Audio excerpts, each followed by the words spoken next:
You are listening to the Cookbook Love Podcast with Maggie Green, episode number 331. Welcome to the Cookbook Love Podcast, a podcast that celebrates cookbook readers, buyers, collectors, writers, and clubs. And now your host, cookbook author, culinary dietitian, and cookbook writing coach, Maggie Green.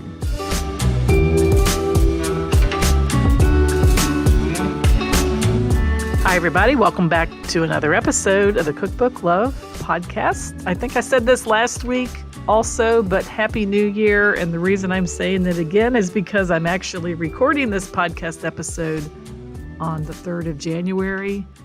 Still maybe a quiet week for a lot of people, but I hit the ground running yesterday and taught a workshop called The State of Cookbook Publishing 2025.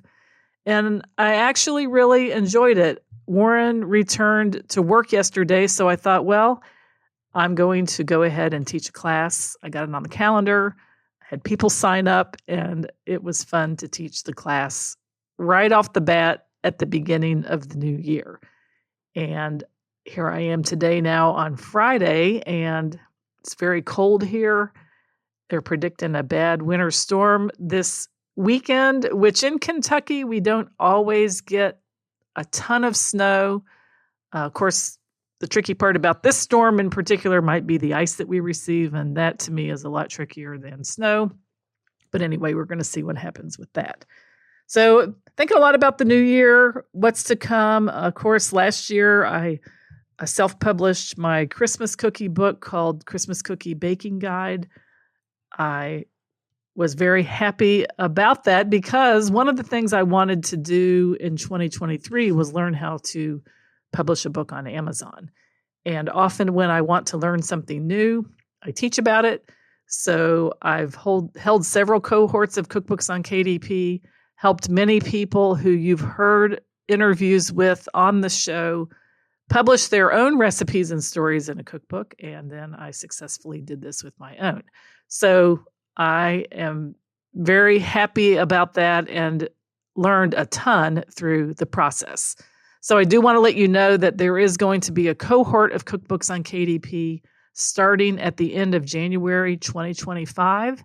If this is your time to publish your recipes and stories in a book, I want you to consider joining me, and there is a link in the show notes.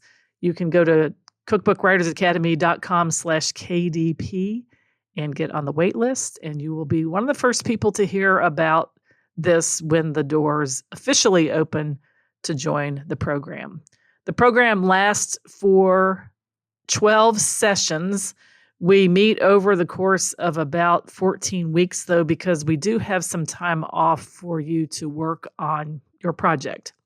I find that when we meet every single week, there's a couple of weeks where the homework is a little bit more heavy, so to speak, and I like to give people time to do their work. And if you want to, and you have your recipes and photos or illustrations ready, you can definitely get a book published in that period of time. So it's been a lot of fun to do that. It's been one of the most popular offers that I've had inside my program, other than the program where I help people with getting traditional book publishing contracts. That's called Get Paid to Get Published. Be talking a little bit more about that at a future date. So I want to talk a little bit about productivity. Sometimes we hop into a new year and we think a lot about the year and the potential that it holds and the new calendar and the fresh pages. And I want to tell you a story about the least productive year I ever had. And I haven't told this story very often, and it really didn't occur to me until after the fact that the way I went about this particular year, didn't actually work. So several years ago, I bought into the idea of planning out my whole year in December. I set up SMART goals. SMART stands for goals that are specific and measurable and actionable. They have a result. They have a time date. So I set up all these goals. I used sticky notes. I created timelines and deadlines and checkpoints. And I think that if you had seen it, you would have thought it was one of the most beautiful color-coded plans you had ever seen. And it was so beautiful, in fact, that I saw people who did a similar type of plan, and they were actually using this plan that they created as a backdrop for their Zoom calls. Okay, so I'm not really sure what that's all about. I use my cookbooks. I have a big bookshelf of cookbooks. If you've ever been on a Zoom call with me, that's the backdrop for my office. And so people would put up this plan as the backdrop for their Zoom call.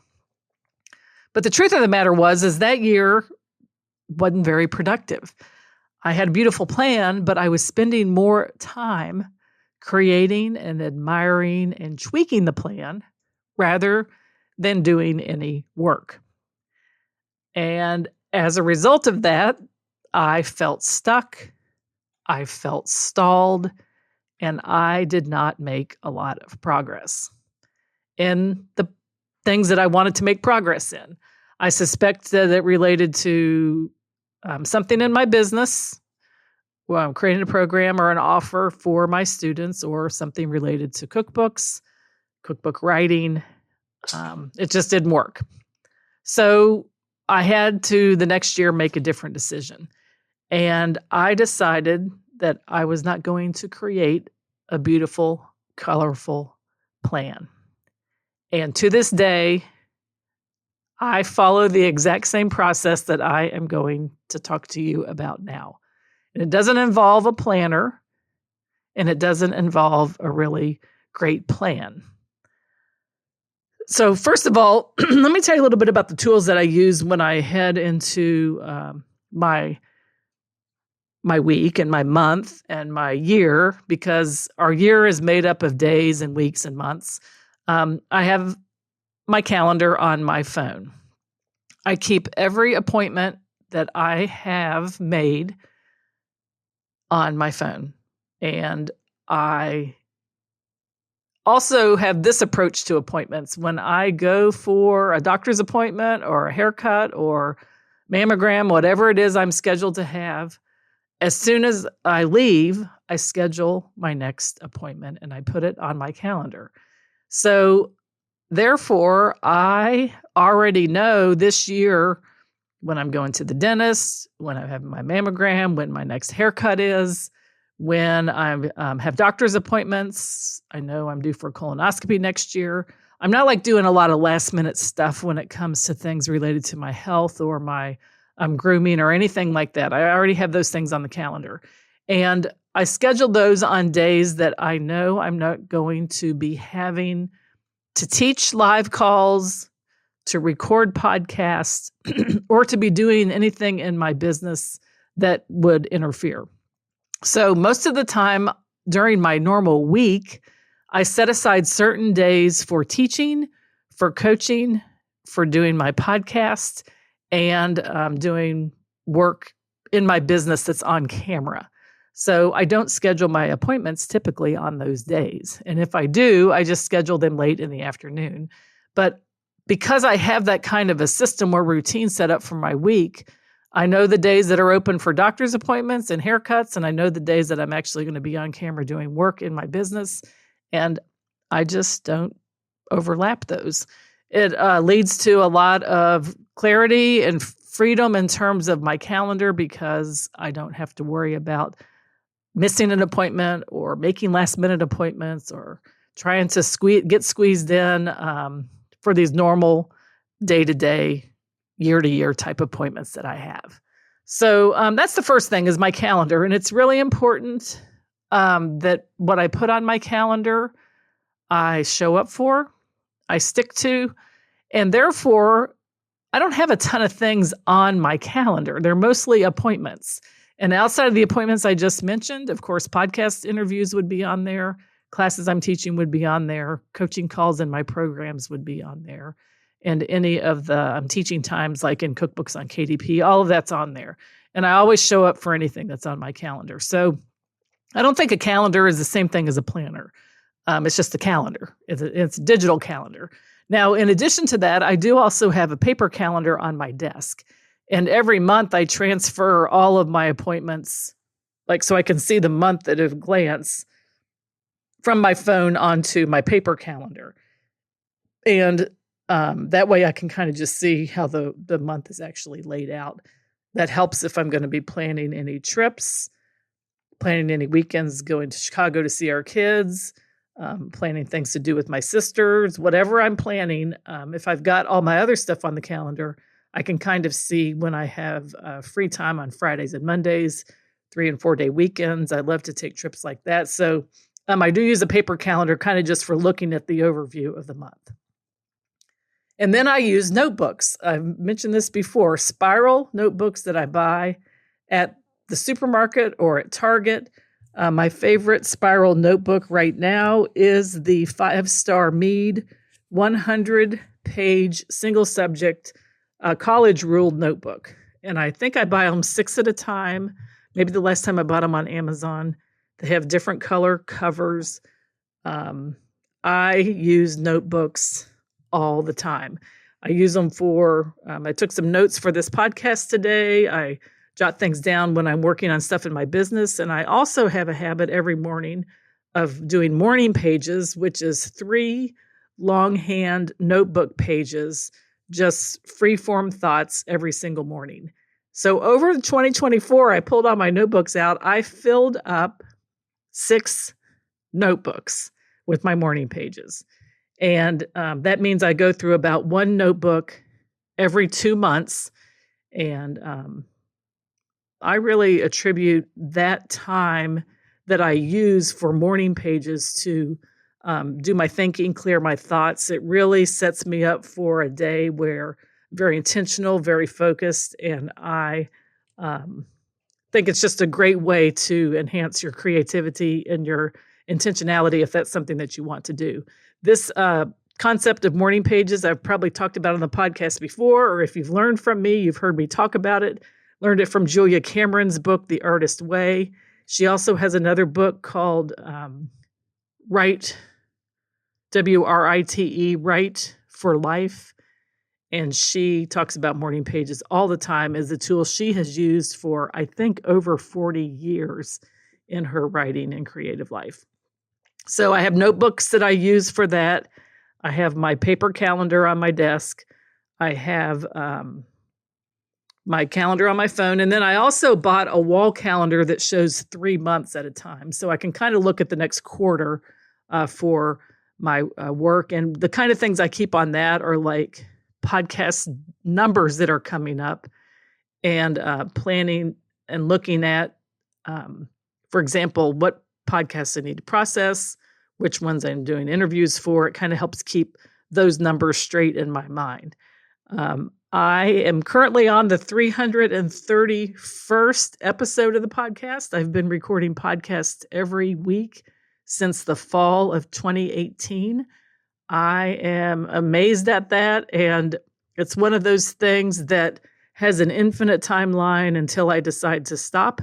But I'm just going to keep on going. It's been something that being true to and faithful to has helped me to grow and helped me to talk to some of the most amazing people.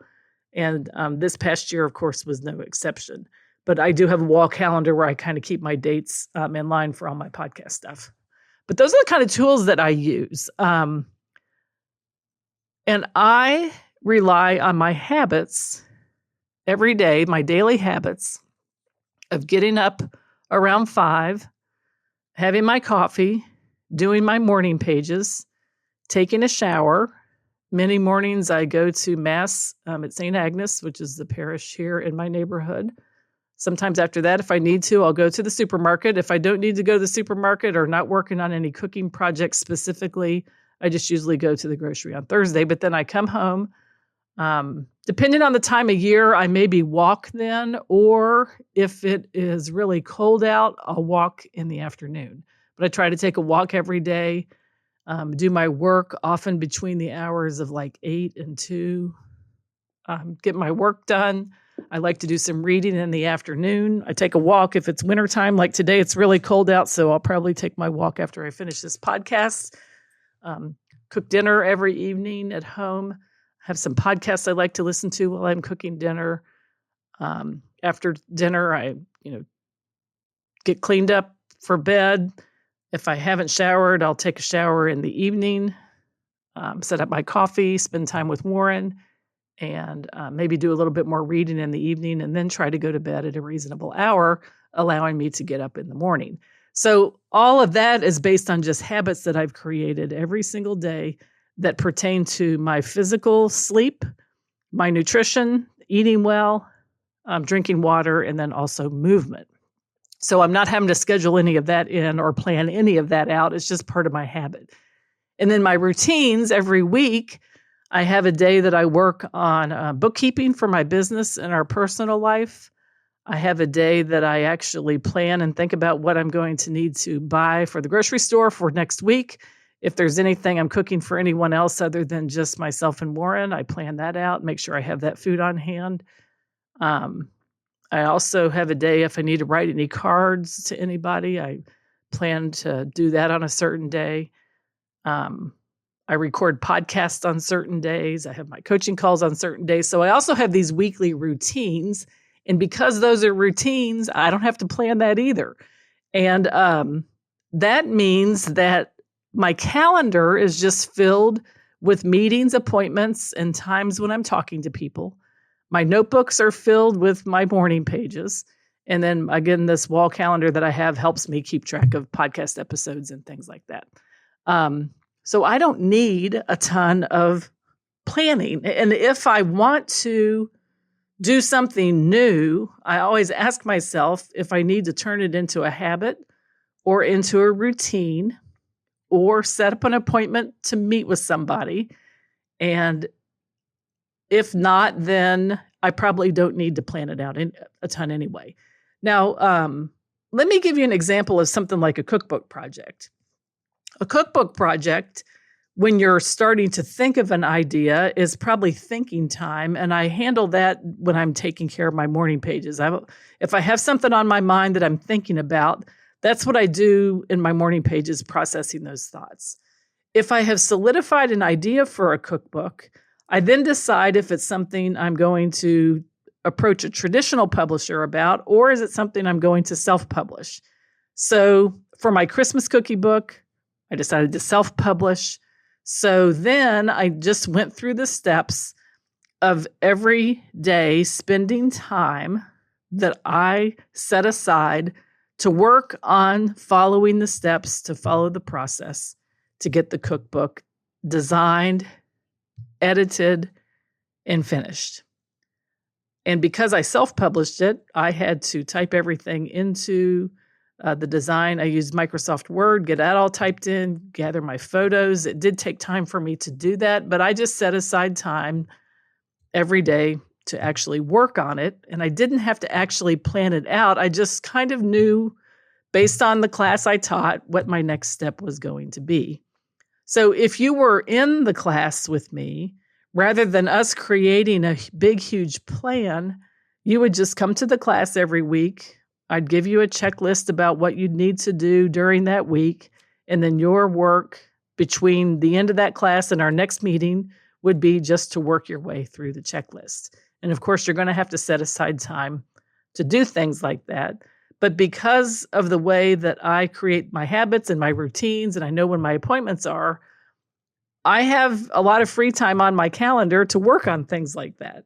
So, and I'm not spinning my wheels like trying to think about what to do. I actually invested in learning the process. And if you worked with me, you would be investing with me, walking you step by step through the process. So I think that does save time, because sometimes what people tell me is they spend time at their desk trying to figure out what to do next.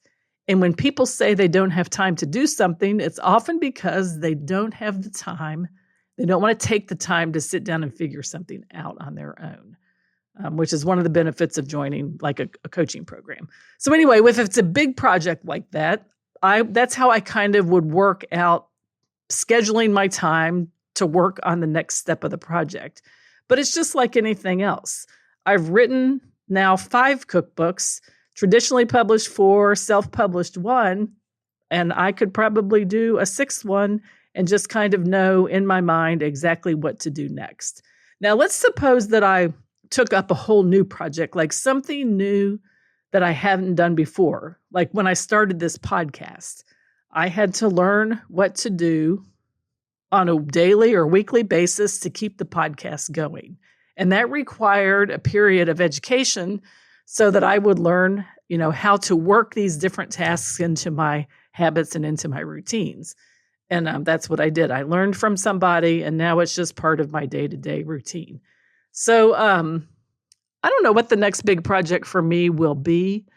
I have an offer to possibly write a traditionally published book. I've also been thinking about starting another program more related to writing than publishing.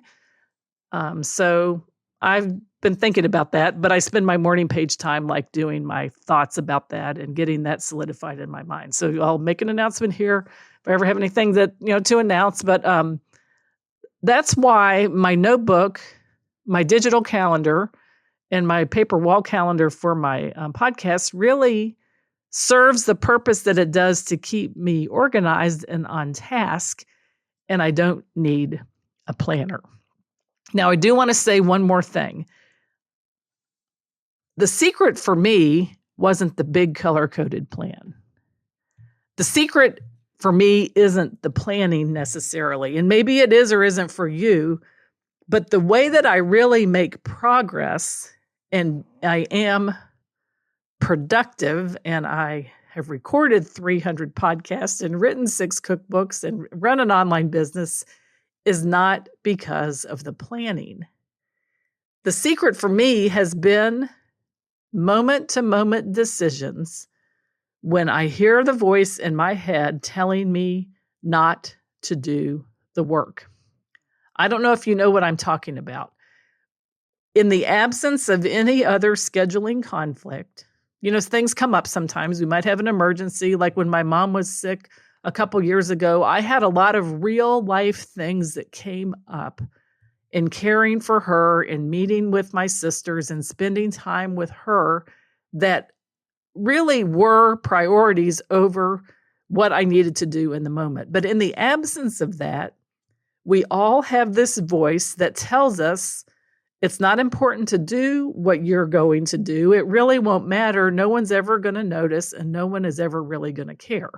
For example, if I did not sit down to record this podcast today, and I didn't release a podcast episode next week, I don't think the world would have come crashing down around me or around you. I would have just let myself down and maybe let you down if you were looking forward to the podcast. So the secret for me isn't the planning. The secret is in deciding in the moment to overcome any resistance I am feeling to doing the work. Because the day-to-day work of recording a podcast, running a business, typing a recipe into a Word document, working on, laying something out or working with clients isn't always the most exciting thing in the world to do. And part of our brain would just as soon that we not do it.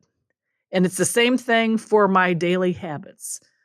Why would I, getting up, setting up my coffee, writing my morning pages, taking a walk, anything that I have set up in terms of, habits, routines, part of my brain is always trying to get me not to do those things. It would prefer I didn't do it because it doesn't feel comfortable all the time. And it wants to stay safe in the cave and eating Christmas cookies. But that is the secret, in my opinion, to productivity is not the plan, not the color-coded plan. It is the moments of those decisions where I am working to overcome resistance to the work. And something I've learned and realized over the years, and something that I learned from reading the book called The War of Art by Stephen Pressfield, is that resistance never goes away. It is always part of what we do, especially if it's a creative pursuit. if it's something that might make us feel a little bit uncomfortable, if it's something where we might grow or become a little bit bigger version of who we are or a better version of who we are, you can always count on resistance showing up. So the secret to my productivity is overcoming the resistance to doing what's on my calendar, what I habitually do, my routines every week, and sitting down to record this podcast today. It's a quiet day. It's a Friday. Not a ton of people are at work. I could have very easily put this off until Monday, but I decided I didn't want to do that. I'm going to get this done, get it out to my producer, get the show notes and everything ready for my VA, and get this podcast rolling so that when next week rolls around, I don't have to worry about it. And that's the way I do a podcast every single week. So I just wanted to share this with you today if you're thinking about your year. It might not involve a color-coded, beautiful plan. Now, maybe for you that works, but I just wanted you to know that my least productive year was tied to a color-coded plan that allowed me to feel stuck and stalled.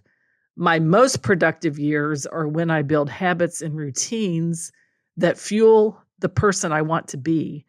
And I have a calendar filled with appointments that I want to make, and classes that I want to teach, and people that I want to talk to, and family and friends that I want to get together with. That's my calendar. And then I have my thinking time with my morning pages, and I know that resistance is always going to be part and parcel to the work that I do. And the secret to me moving forward and publishing a book in 2024 was overcoming the resistance to the work and telling the resistance that, like Elizabeth Gilbert says in her book, Big Magic, resistance can sit in the passenger seat of the car. It's always along on the ride with me, but it can't work the radio. That's an old-fashioned word, I think. It can't have the aux cord, and it cannot work the air conditioning or the heater. It just has to sit there because I'm the one that's driving the car, and resistance is not in charge of the productivity and the things that I do from day to day, month to month, year to year. They say if you want to have an amazing life, to have amazing days and to have amazing weeks. And that's the kind of life I love to live. And therefore, it leads to years that I love to have. And just some food for thought for you this year. A couple of notes. Again, if you're interested in publishing a book of your recipes and stories on Amazon this year, there's a link in the show notes to join the waitlist for Cookbooks on KDP. Again, the URL is www.cookbookwritersacademy.com/KDP. You can click the link in the show notes. And also, I added a link for my email list. I don't talk about this a lot, but one of the ways that I keep in touch with people is through an email. I often send an email Monday through Friday. And then on Saturday, I send an email about my podcast. So if you're interested in a very short email about writing, publishing habits, and writing routines, please click the link also in the show notes. You can get on my email list and follow along with reminders about the podcast, things that are going on in my writing life and in my life in general, things that can help you to be the person that you want to be, such as getting your habits and routines on track that really help you to have the kind of day, week, and year that you want to have. So that's it for today's episode of the Cookbook Love Podcast. This is your host, Maggie Green. And until next time, have a great day and keep loving your cookbooks. Thanks for listening to the Cookbook Love Podcast. You can find out more information at www.cookbooklove.co.